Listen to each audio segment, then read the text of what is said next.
Welcome to week 3 in the Bad Boss Guide 45-day YouTube series. Week 1 was foundation and recognition. Week 2 was communication and boundaries.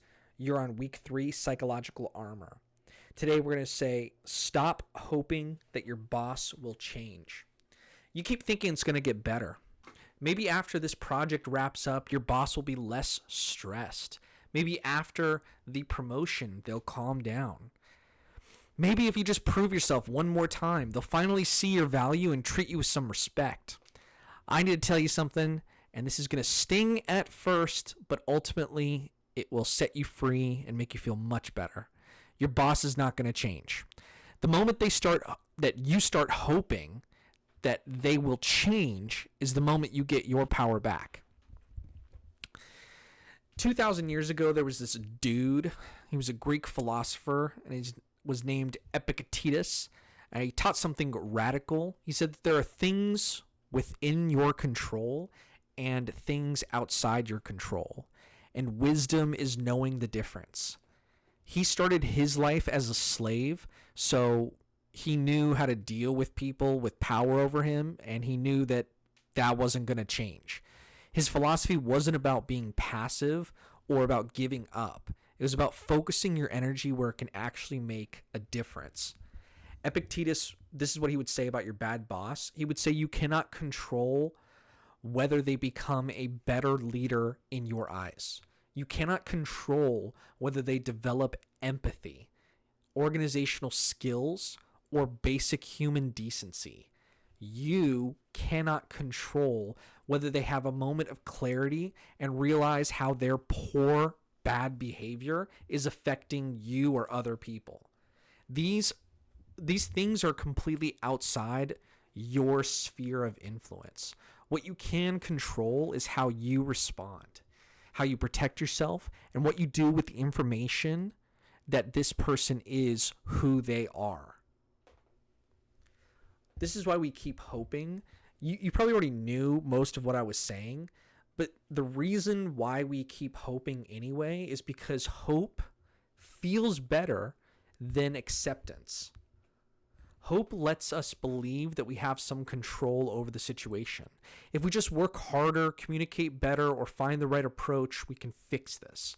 Hope protects us from making harder decisions. As long as there's a chance things might improve, we don't have to face the reality that we might need to leave, transfer departments, or completely change our career strategy. Michael Scott from The Office was well-intentioned, which already makes him better than most bad bosses, but his employees spent years hoping that he would become more self-aware and professional, but he never really did.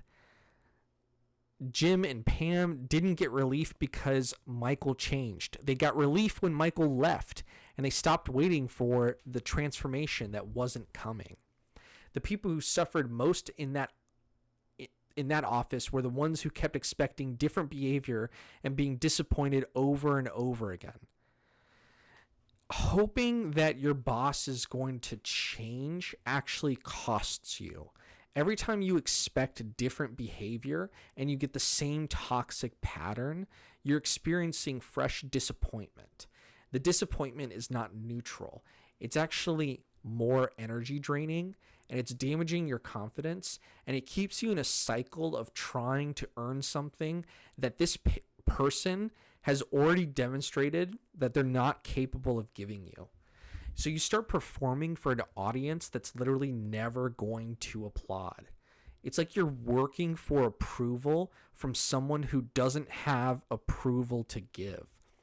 So there's also an opportunity cost here as well. So while you're waiting and hoping, you're not making strategic moves. So you're not really building an exit strategy. You're not protecting your mental health with real boundaries because you keep thinking that you won't need those boundaries much longer since your bad boss's behavior is going to improve and things are going to get better. You do this for weeks turn into months, into years, and then you realize that you've been in a holding pattern and you're waiting for someone else to change so that your life can begin. This is a trap. So this is what you do instead. You take radical acceptance. What does this look like? It means you stop having imaginary conversations in your head where your boss suddenly understands you. Stop crafting the perfect email that will finally make them see reason. You stop thinking the next performance review will be different. Instead, you start operating from the assumption that this is who they are, and you make decisions based on that reality. And this is a very incredibly freeing feeling. It's accepting that once your bad boss just isn't going to change, you can stop taking their behavior personally. You stop wondering what you did wrong and what you could do differently. You realize their limitations have nothing to do with your worth. You start making choices based on what's actually happening rather than what you wish would happen. Maybe that means you document everything because you know they'll throw you under the bus. Maybe it means you stop going above and beyond because you know it won't be recognized. And maybe you start quietly job searching because you accept that this environment isn't going to improve. Epictetus would tell you to distinguish between what you can control and what you cannot. You cannot control another person's behavior, especially a bad boss, but you can control your expectations, your boundaries, your career strategy, and ultimately whether you stay or you leave.